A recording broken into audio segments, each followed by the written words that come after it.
Hi everyone. Today we are meeting in our 11th lesson uh, from Chess 6 A to Z Chess with Vinita. So I choose a short game to show you. From this game we are uh, remind all the previous movements, captures and checkmates.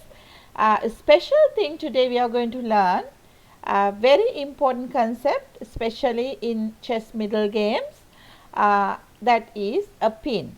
So I choose this short game from my database. I played this game against Singapore chess player Tan Zin Ying at Asian Championship in 1995 with long time. But this is really good game to show you the concept of pin. So we can look at the game. If you get any question, please write down under the comments.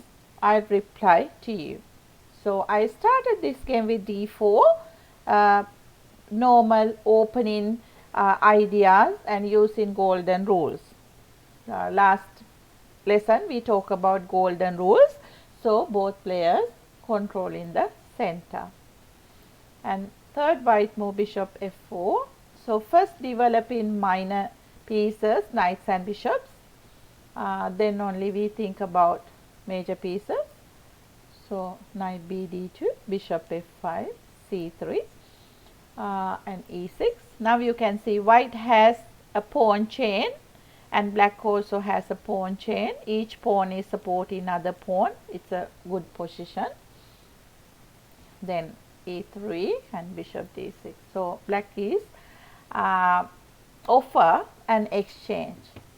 So white capture the bishop, queen captured, then bishop b5. So this is the one I want to show you.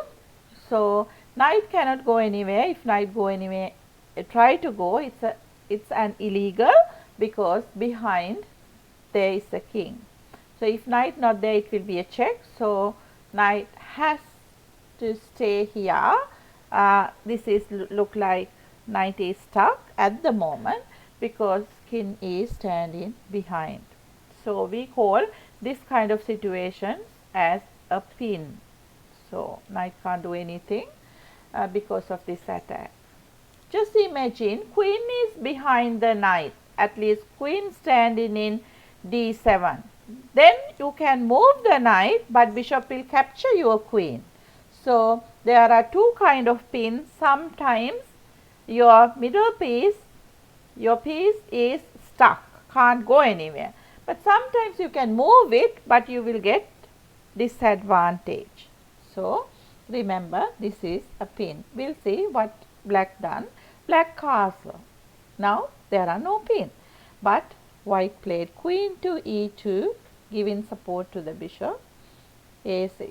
Now black is attacking to the bishop. So when attack, we have to save it. In here I choose bishop takes knight and then queen takes bishop. Knight went to e5 and again attacking to the queen. Then queen back to d6. Then I castle. Then black played c5. I played c4. Rook a c8. Knight d f3. So knight is giving a support to the knight and even giving some support to the pawn. So knight g4. D cut c5 and then rook takes c5 and then knight takes knight, bishop takes knight. Now you can see again there is a pin. Now my opponent given me a pin. I can't take my knight anywhere because bishop will capture my queen. So we have to remember that concept and we have to leave it. But this knight is supported by the queen and pawn. I am not losing this knight at the moment, but I cannot move the knight because my queen will get danger. So I played rook fd1. Then my opponent, the black player, black side player done the mistake. First mistake, rook takes c4. my opponent forget about the pin, because after that I had a chance to capture the rook with my queen. Now if opponent capture with the pawn, I can capture opposite queen with my rook. Then clearly black will lose in a rook. Already lost a rook. Then my opponent not capture my queen, because her queen also losing. So my opponent played h6. But my opponent forget about that. After queen c4 move, queen is attacking to the bishop as well.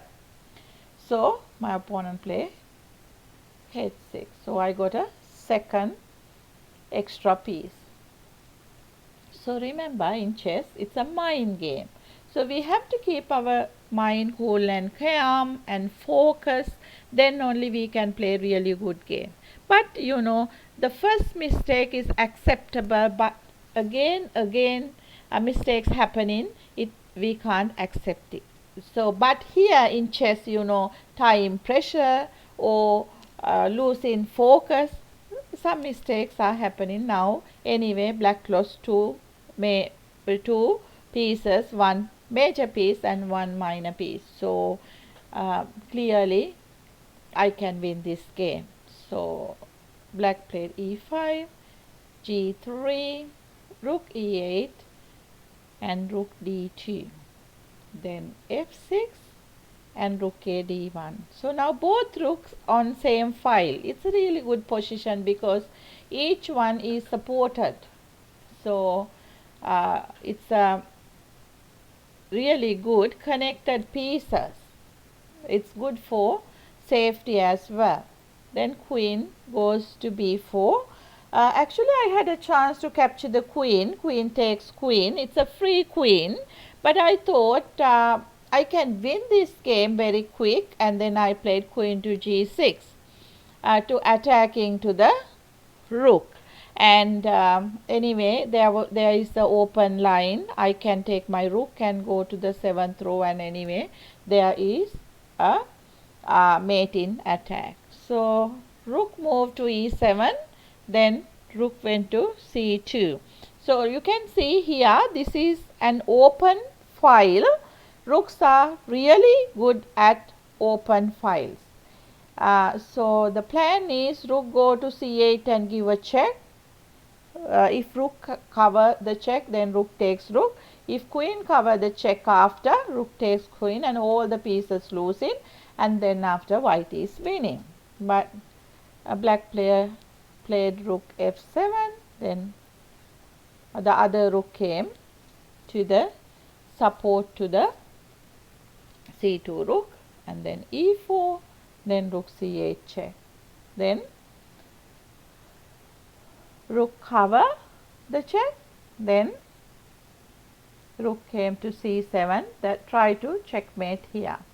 Then again my opponent played rook f7, then queen takes f7, it's a check. Only move king h8, then queen cut g7, it's a checkmate. So game over as a checkmate.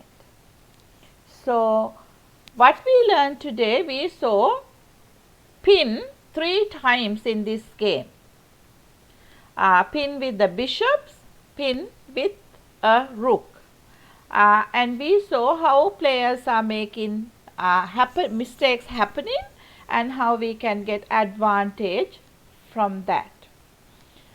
Sometimes when we can capture opposite pieces, it's better for us, but the mating attacks are more valuable because we can finish the game very quickly in here. So today's concept I choose, it's a pin, and you saw clearly 3 examples within this game. So thank you. See you next time with another lesson.